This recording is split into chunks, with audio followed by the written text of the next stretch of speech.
Hello students, welcome to clear physics. तो आज की इस वीडियो में हम रोटेशनल मोशन का एक क्वेश्चन सॉल्व करेंगे।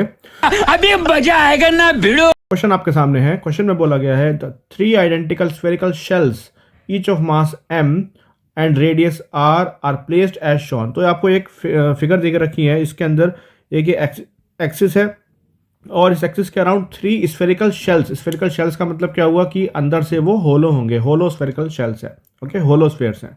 तो 3 स्फेरिकल शेल इस तरीके से अरेंज है 1 2 3, जिसमें से ये वाला जो फर्स्ट वाला जो शेल है इसके अलोंग द डायमीटर ये एक्सिस है।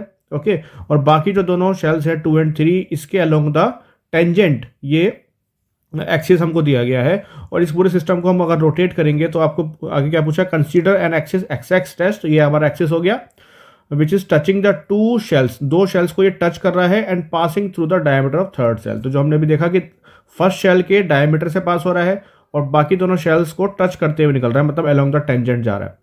Movement of inertia of the system consisting of these 3 spherical shells about x x dash axis क्या होगा, मतलब ये एक्सिस के अबाउट इस पूरी तीनों जो शेल्स हैं इनका कंबाइंड मूवमेंट ऑफ इनर्शिया क्या होगा, वो हमको इस क्वेश्चन में बताना है। चलो भाई देखो अब मैं क्या करता हूँ।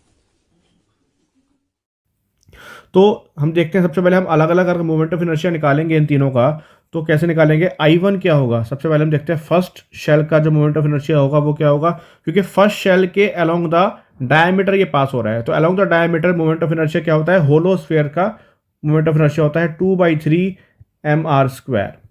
ओके, अब बाकी जो दोनों शेल्स हैं उन दोनों का इक्वल मूवमेंट ऑफ इनर्शिया होगा, मतलब I2 और I3 दोनों ही इक्वल होंगे। मगर क्यों? बिकॉज दोनों ही शेल आइडेंटिकल है और दोनों के ही डायमीटर से दोनों के ही टेंजेंट अलोंग द टेंजेंट ये एक्सिस पास हो रहा है। तो टेंजेंट वाले हम इसका कैसे निकालेंगे मोमेंट ऑफ इनर्शिया। हमको ये पता है कि यहाँ से अगर ये एक्सिस पास हो रहा होता, मतलब सेंटर से अलोंग द डायमीटर होता, तब इसका मोमेंट ऑफ इनर्शिया इतना होता। बट हमने क्या करा, एक्सिस को शिफ्ट कर दिया कहाँ पर, यहाँ से उठा के यहाँ पर शिफ्ट कर दिया हमने एक्सिस को, इतना चला दिया हमने एक्सिस को, कितना r डिस्टेंस चला दिया। तो हम यहाँ पर थ्योरम ऑफ पैरेलल एक्सिस का यूज कर सकते हैं, जिससे हम कैसे निकालेंगे moment of inertia along the diameter. अगर होता तो इतना होता 2/3 mr², बट क्योंकि हमने एक्सिस क्या करा, r डिस्टेंस से हमने एक्सिस को शिफ्ट कर दिया है, तो हमारा mr² हमको इसके अंदर और ऐड करना पड़ेगा according to theorem of parallel axis. Okay, तो टोटल हमको मोमेंट ऑफ इनर्शिया कितना मिला, ये I1 का तो इतना हो गया और I2 और I3 का इतना हो गया। ओके, अब टोटल मोमेंट ऑफ इनर्शिया निकालते हैं इस पूरे कॉम्बिनेशन का। तो क्या हो जाएगा, I1 plus I2 plus I3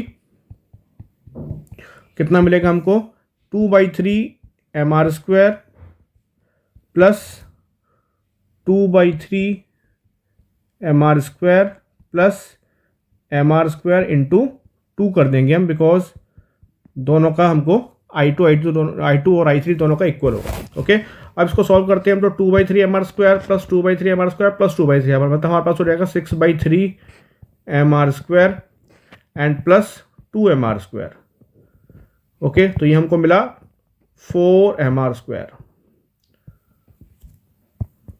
4 mr² हमको टोटल मोमेंट ऑफ इनर्शिया मिल गया पूरे कॉम्बिनेशन का। तो कौन सा ऑप्शन करेक्ट होगा, ऑप्शन सी करेक्ट होगा। ओके, तो इस तरीके से थ्योरम ऑफ पैरेलल एक्सिस का यूज करके हमको इसको सॉल्व करना था। तो आपको अगर क्वेश्चन समझ आया है तो प्लीज वीडियो को लाइक कीजिए, चैनल को सब्सक्राइब कीजिए। ठोक लीजिए, 5,000 लौटे दिख जाना चाहिए, ये 4,000। Thank you.